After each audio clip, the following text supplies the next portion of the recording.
Okay. All right. I'm hitting the commercial.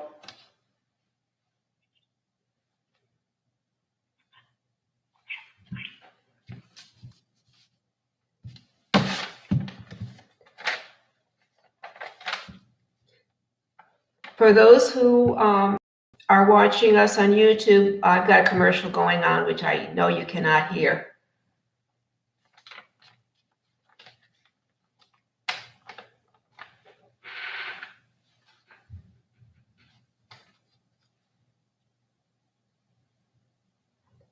Hello and welcome. Hello and welcome to the Coach G Live Talk Show. I am really excited today for this show because truthfully, after having a couple issues, the last 2 times I went to do a show, I was unable to do the show with my guests. So today, all of our equipment is working. We are live, and I also want to let you know that if you are listening live through our program, please know on YouTube, as well as with Facebook and with our app. If you're listening through our app, you can actually provide us questions and comments during our live show. I want to say in reference to the shooting, the massacre at the Tree of Life Synagogue in Pennsylvania, my heart extends out to you. I am Jewish, and I feel the pain of what anti-Semitism can do to you and how it can really affect you, as I personally experienced it and didn't even know it till later on that I had faced anti-Semitism. And with today's show being about abuse, I believe some of this anti-Semitism really comes from the behaviors of people in our lives and those who teach us as a child and that we learn that can lead to abuse and to further hatred that can go on depending upon who they are and how far they expand into abuse, anger, and operate out of anger and attack. I am excited about my guest today. As a matter of fact, I met her through being a friend on Facebook. And she called and said that she'd like to talk about her abuse. And I'm really proud of her because this takes a lot of courage to speak about abuse. She's also speaking about it on an area that is difficult for so many people to speak about. So, Charlotte, I want to you and your group that is listening, how proud I am that you are listening to the show and going to hear what really goes on. And I just stopped for a moment because I wanted to make sure that my program was going live. So I would like to welcome to my show Charlotte. Believe it or not, she's from Vancouver, Washington State, not DC, to let you know that our show expands all over, and anybody in the world through modern technology, we can interview you and have on our show Ask Coach Judy, because I am here also. If you got questions, ask me. I'm a resource person, and for those who don't know of me, I've done an awful lot. And I have great knowledge from common sense approaches and also by living many things that people go through, but I speak out. So I want to take it back now again, because I get a little carried away here sometimes, to Charlotte and say, Charlotte, thank you for willing to come forward and speak on abuse and what abuse you faced, the impact, and what you're doing today about the abuse you had experienced. So welcome, and would you please share a little bit about the type of abuse that you faced as a young child? And people don't realize that abuse can occur when you're a young child at 3 years old. So Charlotte, would you please share with us what you like our listeners to know? I was 3 years old, as far as I can remember back. And my grandfather fondled me as a 3-year-old. And up until I was 10 when he died, there were many occasions where that did occur. And then at that point, after he passed, there was step family relatives who kind of decided that I was available to pass around. So wait a minute. Okay, let me just interrupt. So what you're saying to me is, because I want people to hear it, because people don't realize what really happens. Well, what you are saying is that you were passed around after the one abuser passed away, another one picked up and let where the other one left off? Yes, pretty much. It just happened throughout my until I was 17 years old, and I was able to just say no more and start living my own life and avoiding those who were molesting me. Well, what went through your mind when these men were doing these things to you that you knew on some level wasn't right, but couldn't say no? Well, when my grandfather would have his times with me touching him, fondling him, he would tell me that if I loved him, I would do these things because my grandmother was not available to evidently satisfy his needs or take care of him sexually. And so I was loved into losing my innocence to him. So there's a mixed feeling about that kind of a relationship. I'm going to apologize to my people that are in my room right now. But it comes a point to when your innocence is taken away and you have a mixed feeling of it being wrong, and yet it feels good because your innocence has been taken from you. And I have to say, for people to understand, when you say it feels good, it's because you didn't know there was anything wrong, and also the brain and the nerves and everything that goes into sexual arousal was taking place, and you have no control over that, correct? Correct. And and you know something, that's what people don't realize, and that's why I really have to praise you for coming on and really talking about the sexual abuse as a young child. As a matter of fact, I have a neighbor experienced the same thing, and she found that she couldn't even listen to the show because I said to her, you may want to listen because it may help, and she was so damaged by it that she can't even listen or hear about anybody who has gone through it because of the backlash of memories because of PTSD. Yes, and I do have suffered from PTSD from it all. And once my grandfather died, and I was living with my father and stepmother from the age of 7, I became an easy target for family members to continue, her family members to continue the molestation because of my innocence having been lost. And, you know, the big secret, and even though I would try to tell people or try to tell my stepmother, then I was a liar because I tried to stop it by telling somebody.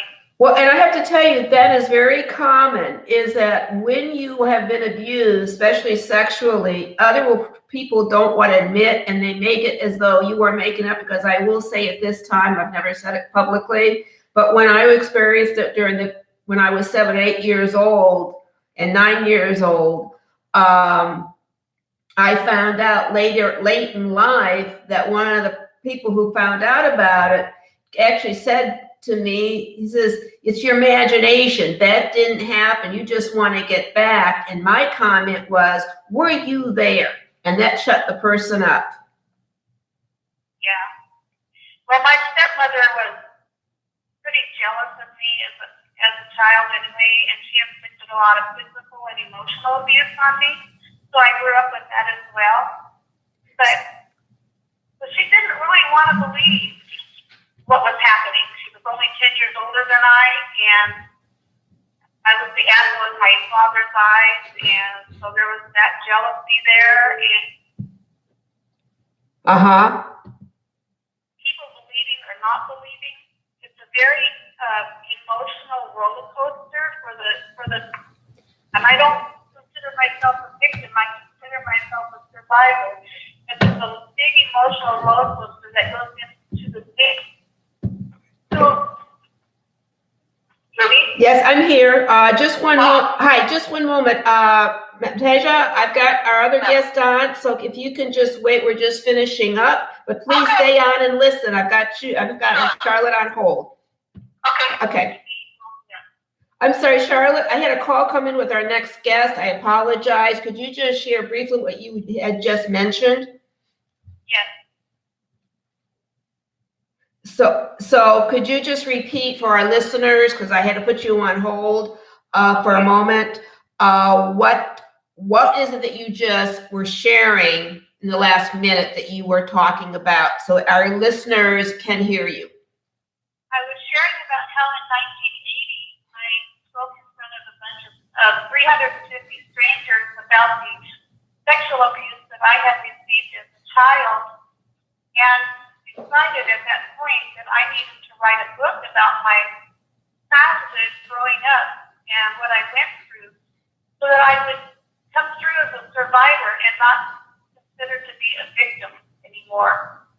I believe that people who have gone through this should become survivors, because survivors live and victims die.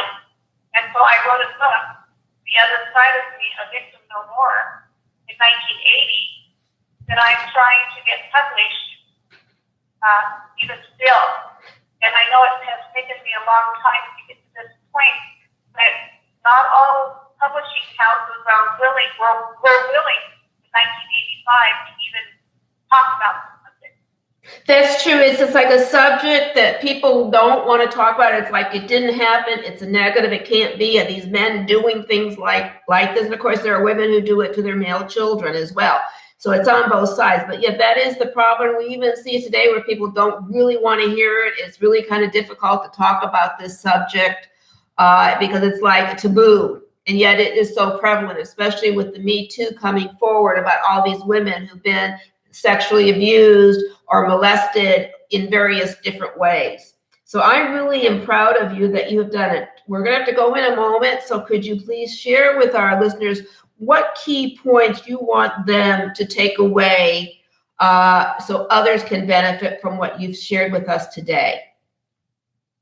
I would like them to be aware that in 1985, it was one out of 10 boys who had been being molested, and 4 out of 10 girls. Wow. Much higher than that today. And that's because it's being reported now. And I made sure that there were laws to help it get reported. I worked hard at that because I wanted to be a survivor.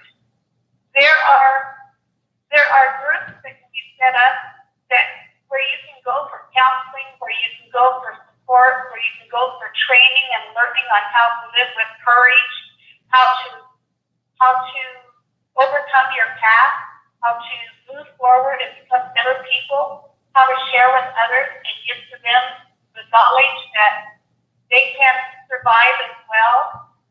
And I think that that's the real point I want to make, is that it would be nice to set up a group.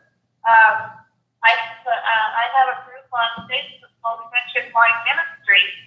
Well, Cheryl, I just want to interrupt from that standpoint. I want to say that you and I kind of talk about, and I am actually working towards finding some other people, because it takes more than 1 or 2 people to actually run a group. And I know that also I have therapists that I know on a local and national level that we can even bring in and have them participate. And it would be over the telephone so that people could get the support without leaving their home.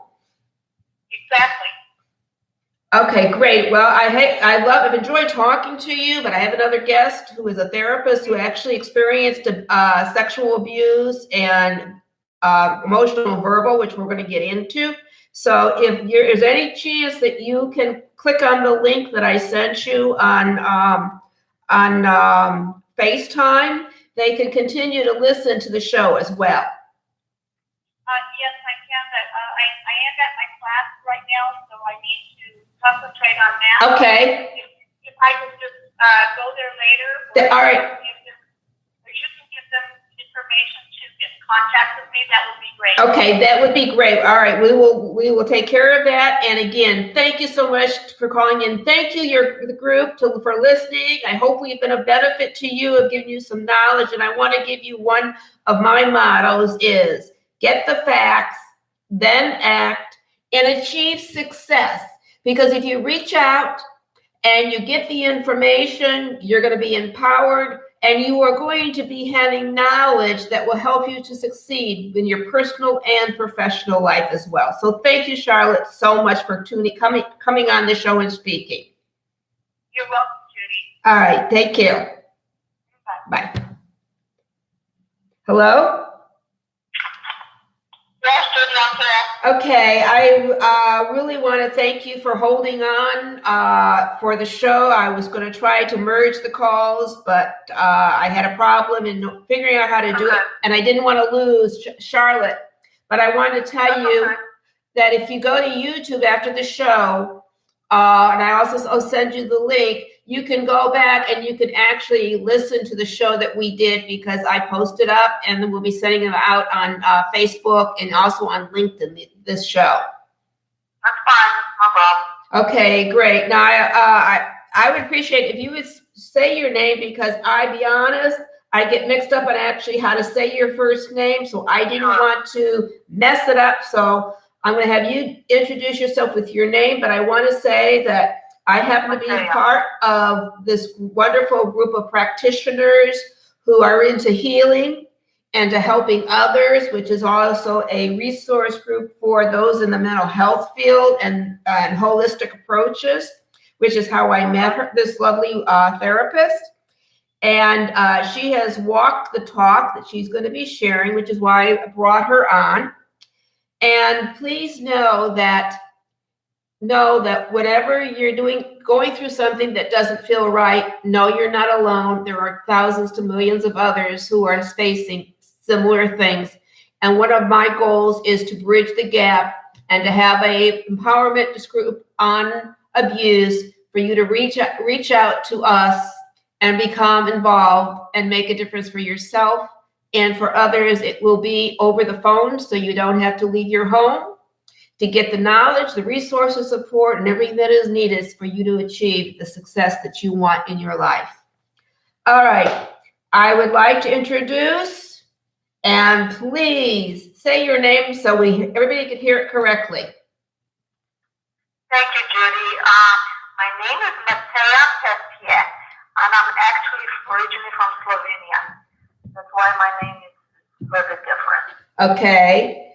And I know that you've dealt with a lot of abuses, and we've already talked about sexual abuse as a child to the age of 17 and how to take control back with our guest, Charlotte, who was on the show. As a matter of fact, she did our show that was with a group of people as well who listened. So we've got some exciting information that was from that segment. But as a therapist, I would like it if you can share with our listeners, what are the different type of abuses that people face and don't realize that that's not physical and it's not sexual? Right, and that's a very good point. Yes, and being a survivor as well as a therapist, I've seen a lot of different things. And like you said, I think that mostly when people think about abuse, they think about physical abuse. However, physical abuse is only one component. And what I'm finding out, and this was often in my case, is that, verbal and emotional abuse is actually, in many times, precedes the physical abuse. So in a way, verbal and emotional abuse is like a warning sign that something worse can happen. It doesn't always happen this way, but I would say verbal and emotional abuse is huge, which I'm going to talk about today. And as well as abuse can be financial abuse, which we also don't talk a lot about. Well, can I ask you a question? Help people understand real briefly, so we don't have a whole lot of time, but we're going to extend the show a little bit longer. Can you help people understand what is financial abuse? Because it's rarely that we hear it, those in the field have, but our average listener has not heard of financial abuse. So can you give in a couple sentences what that actually means? Definitely. I mean, what I see mostly is, when people are in relationships or marriages where there is some kind of domestic violence happening, physical abuse, emotional abuse, verbal abuse, they all usually go together. And the financial abuse is just an extension. And what typically happens is, and I don't want to stereotype, but this happens more often than not, that the man is the one who's abusive, and therefore he's going to also try to control everything about wife or girlfriend's life, and that includes finance. Okay, so what you're, all right, let me interrupt for a second so my listeners understand. So what you're saying is that if you're in a relationship, the other person is the one that will use money to have control over you. It's not like you have using yourself, but it's when somebody has financial means over you in a relationship. Right. And I think it can happen in different ways, but this is the most severe is when you are in a relationship with somebody who controls your money, who controls your finances. And you basically create almost like you're a child, you don't have any say in it. And it can, that can really, really decrease the quality of life of somebody that has, let's say the wife doesn't work because maybe her husband doesn't want her to work, and then he controls all the finances, which means he also controls all the power in the relationship or marriage. All right, then one quick short answer. How can somebody get out of the financial abuse? Do they have to reach out? Can they have a way that they could get money in where the other person wouldn't know about it? Would that be some examples? I guess each situation is different. Okay. And, let's say if it's a domestic violence, I work with several clients right now. I'm working with a client who just left that situation, but I would advise them first to create a safety plan and then also work towards finding an employment, even if part-time, and maybe open a separate account to deal with that. And sometimes confronting the abuser can be really dangerous. So it just really depends case-by-case scenario. But I always say to my clients that it's important. Women sometimes they think, everything is going to be great. But I think it's very important that each person is independent also financially, so that they don't get in the risk situation of having to depend on somebody and having no say. All right, so what you're saying is really don't give your power over to the other person in the relationship, but to really set boundaries that you have so you can reduce the risk of that happening in any way, of any type of abuse then. Sure, and I found out that, like you say, we're talking about different kinds of abuse, and very often they are all present, especially with, a highly abusive situation, domestic violence, and mostly all different types of abuse happen at the same time. Okay, now I'm going to ask you, can you help give examples of what emotional abuse is? Not the whole detail, but the different behaviors of emotional abuse so that our listeners could kind of identify with what they even may be facing presently so they know the signs, because so often people don't even realize that they're being emotionally and verbally abused. Because I know firsthand, I didn't know what it was of abuse or what I was facing for, I think, until I was way into my adult life. I think it was back in the early 1990s that I even began to really understand what abuse was. So can you share some examples with our listeners as to what abuse is? Sure. And this goes back to communication. Like, especially when I work with couples, we do a lot with that. We discuss what is healthy communication, what is unhealthy communication. So some of the examples of verbal abuse would be, putting somebody down, criticizing them, maybe even using sarcasm. And that's one time that it gets missed because people think, it was a joke. But sometimes it's not a joke when you're putting somebody down using humor.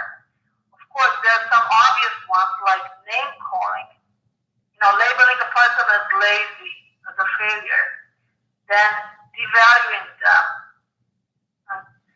So, okay, all right, can you give, like, for example, for our listeners, can you give them, for example, words that could reflect emotional or verbal abuse? Because I think people don't even realize words, what they can really mean.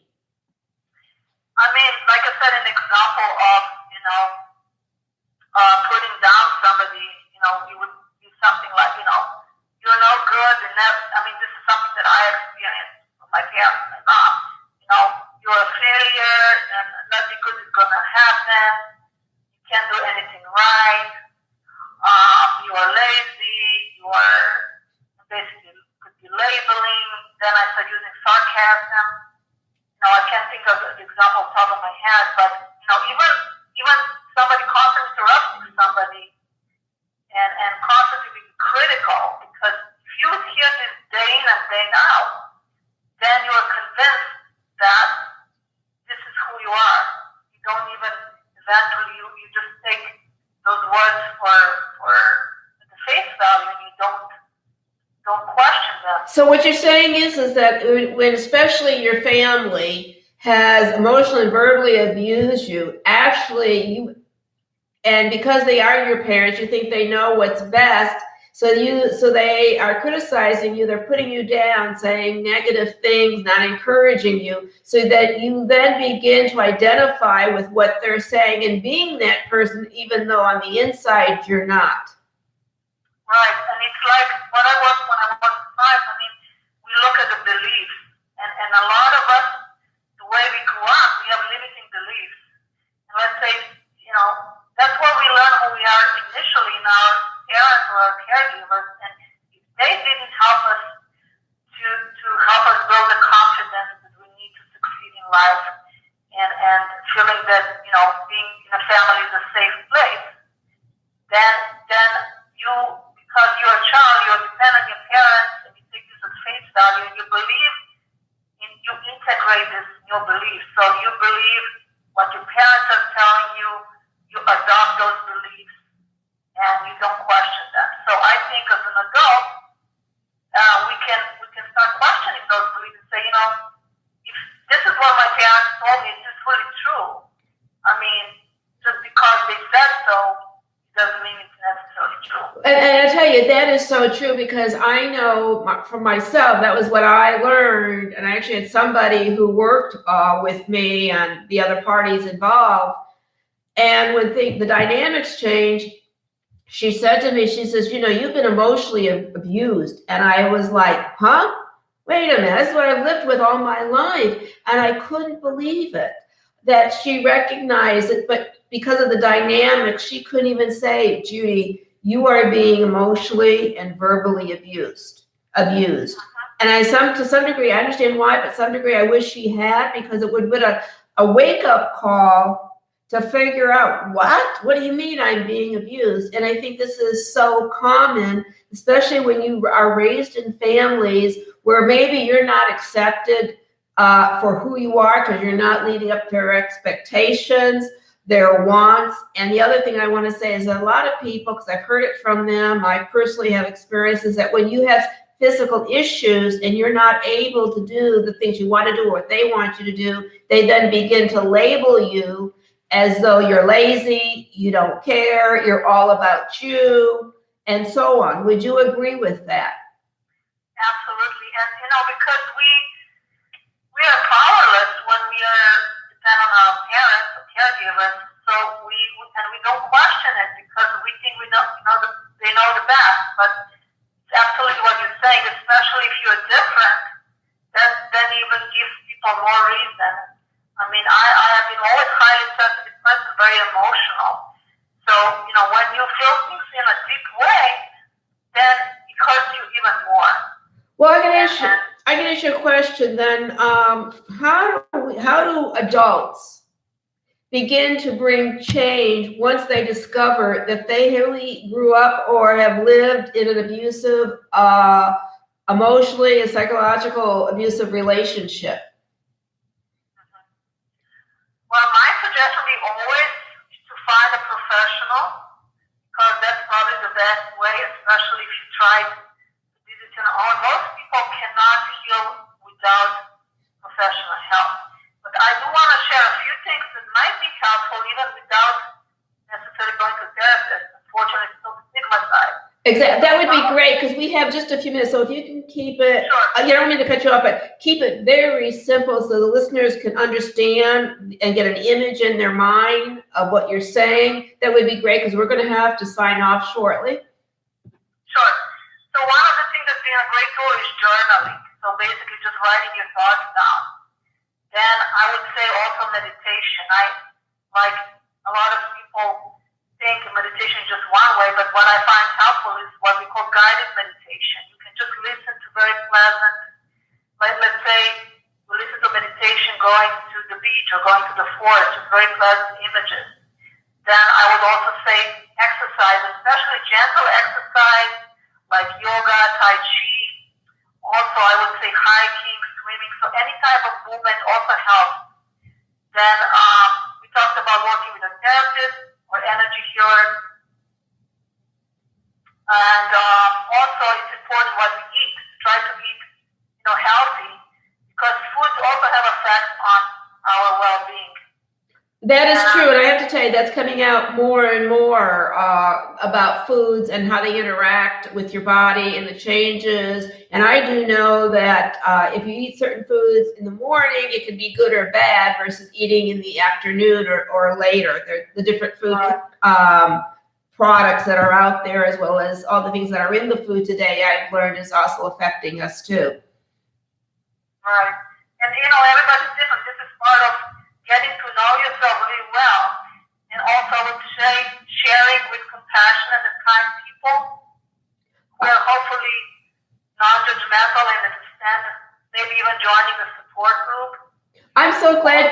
You know something? I don't mean to interrupt, but I like to get my point so I don't lose it. Getting older, we get a little senior moments, is that we are, I and those who'd like to work with me, or us, I should say, because it's always about us and together and working as a team. My goal is to encourage people to contact me so that we can actually start an empowerment group over the phone from their home, where it's orchestrated, where people can share, where it doesn't get out of control. It's an opportunity to share in one part, but the other part is actually giving people empowerment, knowledge, and being able to share compassion and kindness and validation so that they can begin to heal. And if they are healing, they could end up becoming role models for others in the group to get the knowledge and hearing and sharing experiences.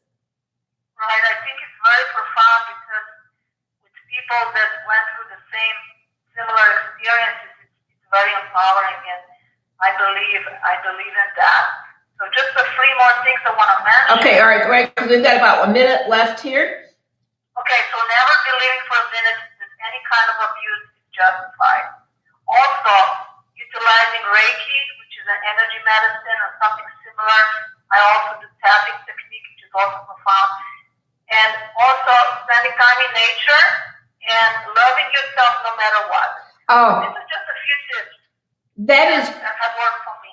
Well, I am grateful that you've come on and shared, and that you're a therapist, so you also help people, so you really understand from both sides how people are affected by it. You have experienced it, so it's much, in my opinion, more rewarding when you're able to talk and share with people who have really been through it, but are also healing. Because I have to say quickly, I don't think you ever totally 100% heal and it's totally gone, because I know that different things are going to trigger a memory that may be deep down or something you've been thinking about. So it's never 100% over, I don't think. It's really how you deal and cope with it so it doesn't become a factor or a main thought in your mind on a daily basis. Would you say that would be the way to do it? Well, definitely. And then right now I'm just listening to drama series, and I think it's so important that we realize that. I absolutely agree with that. I even tell my clients, I see my own therapist because I have to continue healing, because it's like it never goes away. Plus the memory, some parts of memory were not processed trauma the way they're supposed to. So I think, the more we can tolerate the negative feelings in the moment and past, so we can make a distinction and really pay big attention to self-care, whatever we do on a daily basis, and create what works for us on a daily basis. I think that's key. I agree with you, and I want to say thank you so much for coming on. And again, because I am bad with names, could you please share with our listeners your name so they know who you are? Sure. So again, my name is Matea Pantien. I'm a licensed psychotherapist in Boca, and I'm also a founder of Coaching International. Okay, that's great. Okay, that's great because we're more about just letting people know who we are. That's good. And thank you, Judy, so much for having me here. And I'm always here to help because I've been there and I know how needed this is. And thank you so much for doing this show. Oh, you're very welcome. I just want to say while you're on the phone and we're hanging up is that I want to say that if you need numbers, you need information, to please contact myself. You can call me at 561-441-8557, or you can go to my new website that's been reestablished as coachjudy.info. And I want to encourage you to go to www.coachjudy.info. Read the information because it will tell you how you can get to and listen to the different shows. We are also on Passionate World Radio Network on Fridays at 8:30 p.m. with the station. As a matter of fact, our show is being heard in over 103 countries and a very high, well-respected station. The listeners are I think they're like possibly in the millions now because PWR, or Passionate World Radio Network, has been on the air for 13 years. And they've got a great listening base. So know that what we have said today is getting out all over the world. And I will say that I was with the radio station back in 2010 to 2013 doing the Coach Judy Live show. We're now the Ask Coach Judy show because I want to get your questions. I want to answer your questions. Also, please email me as well at coachjudy.info. I'm sorry, that's the website. You can email me at coachjudylive@gmail.com if you want to email me questions or topics you want to have on this show. I know we've had kind of a heavy show today, but it's a show that really needed to be done, and people really sharing what real abuse is all about. I am very pleased that they felt comfortable with me, Coach Judy, to really share in a comfortable environment what they experience and what they're doing in dealing with their own abuses that took place as a child and still has impacted them as an adult. I just want to say that this show is Night Now is not about selling or promoting anybody's business, but it's a show to provide you valuable information on all different subject matters, whether you're a professional, you work for someone, or you don't work at all. Our mission with our show is to provide empowering knowledge in a positive format so that you can get what you need to achieve success, whether it's personal, professional, as a parent, or not. Whatever it is, our show is really about caring about you and really providing you valuable information. But I don't know what you want if you don't contact me. So please, two ways. You can go to coachjudy.info website, and I'll repeat it again, www.coachjudy.info. And also, please sign up and join our website so we can get you on a mailing list and we can send out information and send you the shows. If you missed it, we'll be able to send you the shows and you can watch right there. And let me see here. And sorry, I apologize for that. And also email me at coachjudylive@gmail.com if you want to email me. The phone number is 561-441-8557. I'm here for you. For those who are new, I'm just going to give you a brief rundown. I have been working in the field of helping and empowering others, including businesses, business owners, since 1990, when I found myself in a unexpected custody battle. I won, And I took that knowledge and created all kinds of programs for single parents. I also do individual coaching, whether it be single parent issues, whether it be dealing with family court or rebuilding your self-esteem, and also how to build from the inside out. I'm not a licensed therapist, but I'm a coach through life experience. I've been honored nationally. I have been recognized as an expert also in domestic violence abuse. And for those, if you're still listening, please, if you Google Coach Judy's tips on domestic violence on TV 25, that will come up and you'll see what I did many years ago before I ended up on a journey finding myself facing abuse up until January 27, 2018. I lived a life that was a little unexpected. Those who know me, who don't know what I've been through, would be quite surprised. But I dealt with abuse of all types. I didn't get the physical, the sexual, but I did get harassments. I did get physical abuse. I was physically assaulted just a year ago. I have been called names, belittled. I've been slandered on LinkedIn. I had an event that somebody went around, took flyers down and told them, you don't want to deal with her. She is blankety blank. But fortunately, knowing that's not true and knowing who I am and that I am honest, I'm caring, I'm giving, and that is all well known as part of my brand, part of being Judy Romanoff. I wasn't concerned or worried. I just did what I had to do to correct and to get it stopped. But again, it's about empowering yourself, taking control back, being you, feeling the good side of you, sharing that. And if you are true to who you are, you're loving and you're caring, guess what? That's going to come through in what we call energy that people pick up and that people want to be around. Thank you for listening to this extended show. I hope you enjoyed our guests and got great information for them to deal with your life. And those you know that might be facing abuse, are being abused, and they need a place to turn, please have them turn to Coach Judy. We want to do an empowerment discussion group for those who are dealing with abuse or have gotten past it but would like to help others, as I am determined with your support to put on an empowerment discussion group for those who are dealing, have faced, and lived through and surviving all kinds of abuses. I will bring on other expert and professionals to answer those questions as well. And it will be by phone. So guess what? You don't have to leave home. You don't have to get a babysitter.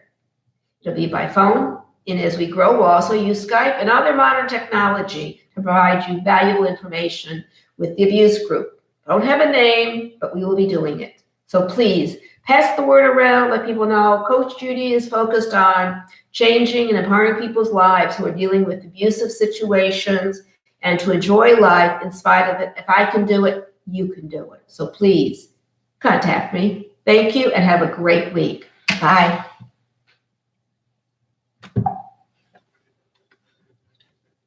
We will end this streaming.